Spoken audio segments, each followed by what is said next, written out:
Hi, boys and girls. Happy Thursday. I hope you're off to a great day. It's a beautiful, sunshiny day today.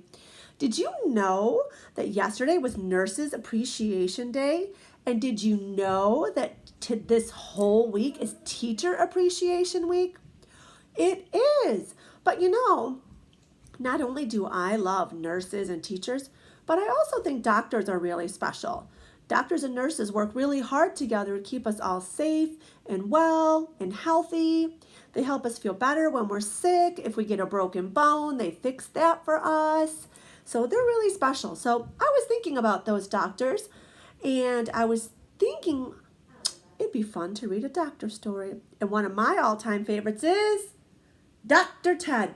It's by Andrea Beatty and Pascal Lemaitre. Let's dig in. And this book is really fun because I had an autograph for my daughters, Ellie and Mia, when they were a little bit younger. One morning, Ted woke up, got out of bed, and bumped his knee. That's not good, thought Ted. I need a doctor. He looked everywhere, but he couldn't find one. And since Ted couldn't find a doctor, what do you think he's going to do? He's going to pretend, just like yesterday. He became a doctor. Dr. Ted didn't have an office, so he made one. Dr. Ted didn't have a big bandage, so he made one of those too. Look, he took his pink curtains down off the wall.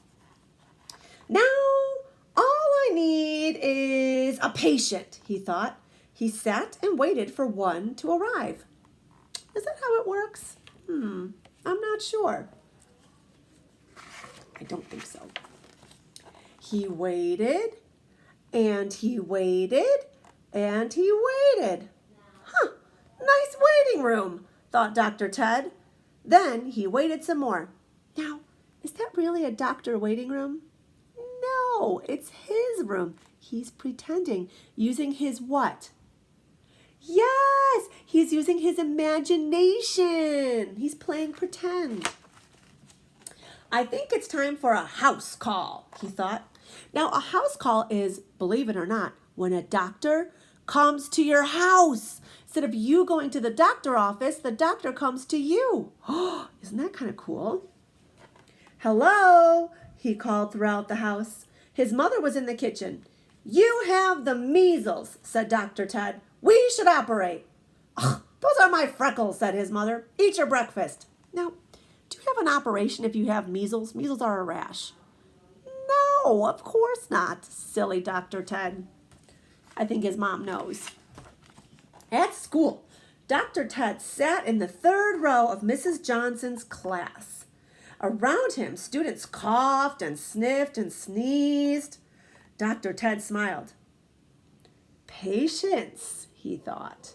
The patients were very germy.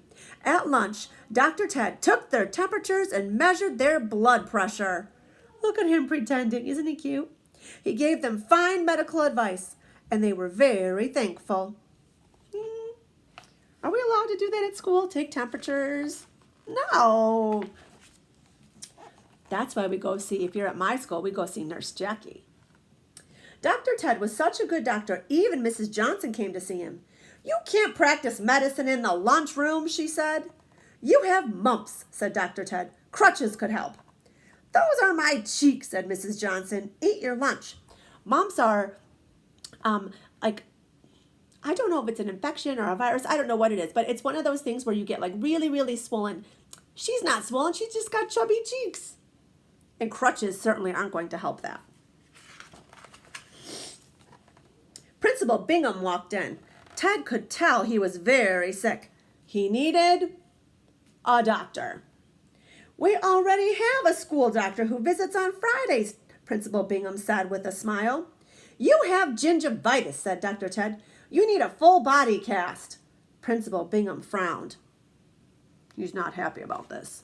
A full body cast, that's silly. Gingivitis? You also have bad breath, said Dr. Ted. You need a shot. Oh dear, and he stuck it right in his nose. The principal's face turned bright red. And a fever, said Dr. Ted. You need a transplant. We already have a school doctor. Principal Bingham pointed towards the door. Oh dear.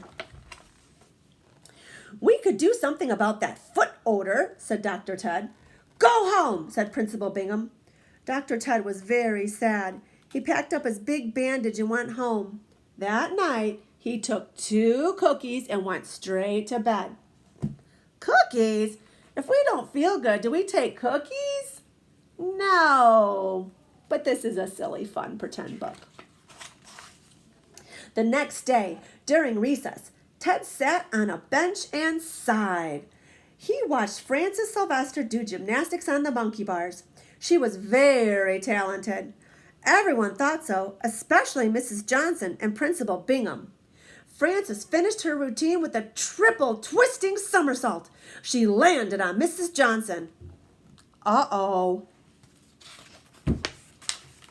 Ouch, cried Mrs. Johnson. My ankle.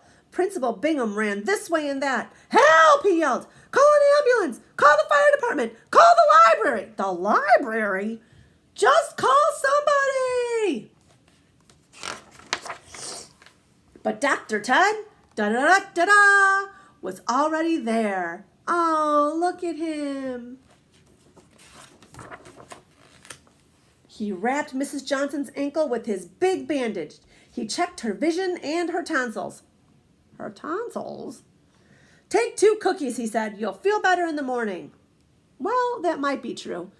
Do you feel better after you eat 2 cookies? Most people do. Just then, the ambulance arrived, and the fire department, and the librarians. I think that's silly. It's a good thing you had Dr. Ted, they all said. There's always room for another school doctor, said Mrs. Johnson. My work here is done, said Dr. Ted. Keep the bandage.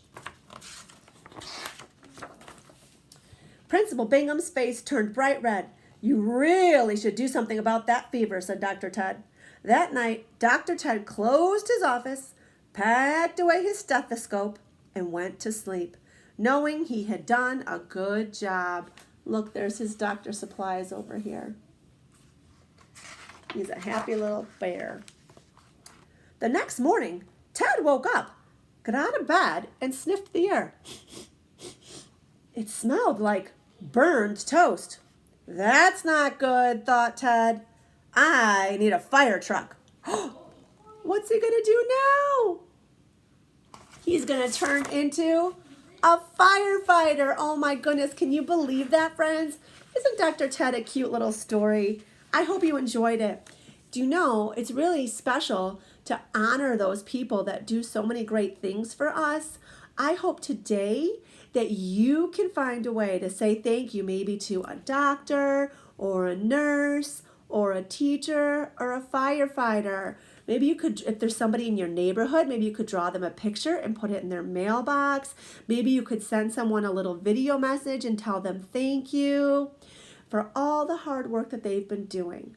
I hope that you have a great day and you enjoy the rest of the sunshine, amazing weather, and I'll see you soon. And as always, I'm sending you all of my sunshine and all of my smiles.